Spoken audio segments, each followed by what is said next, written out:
अमित शाह जी, आप बार बार जुडिशरी का हवाला देते हैं, लेकिन उस वक्त भी जस्टिस आफ्ताब आलम आपके घर आए थे आपसे सिग्नेचर लेने के लिए कि आप गुजरात से बाहर चले जाएंगे। ना, ऐसा नहीं हुआ है। आफ्ताब आलम साहब कभी मेरे घर पे आए नहीं है, ऐसी ज़रूरत भी नहीं पड़ी है। इन्होंने यहाँ रविवार के दिन स्पेशल कोर्ट बिठाकर मेरी बेल एप्लीकेशन को सुना और रिजेक्ट किया? ना, रिजेक्ट नहीं किया। इन्होंने कहा कि मुझे लगता है कि अमित शाह गृह मंत्री रहे, वो साक्ष्य को प्रभावित कर।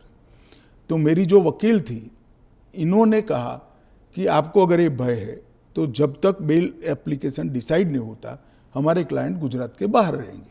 वो मैंने स्टेटमेंट किया है। 2 साल आप बाहर रहे? हाँ, 2 साल में बाहर रहा, निश्चित रूप से बाहर रहा, क्योंकि 2 साल भारत के इतिहास में कभी भी किसी की बेल एप्लीकेशन 2 साल नहीं चली है। आलम साहब की कृपा से मेरी बेल एप्लीकेशन 2 साल चली, ज़्यादा से ज़्यादा बेल एप्लीकेशन 11 दिन तक चली है। आपने उस वक्त पहले भी जिक्र किया था अडवाणी जी के ऊपर कि उन्होंने भी इस्तीफा दिया था। जी, कहा था अडवाणी जी ने इस्तीफा दिया था, ढेर सारे हमारे कार्यकर्ता, मदन लाल खुराना वगैरह सारे, सभी ने दिया था। कि जब तक अरे अभी हेमंत सोरेन जी ने दिया था। ये तो एक नया संस्कृति आया अभी विगत 2 साल पहले ऐसा केस ही नहीं था कोई।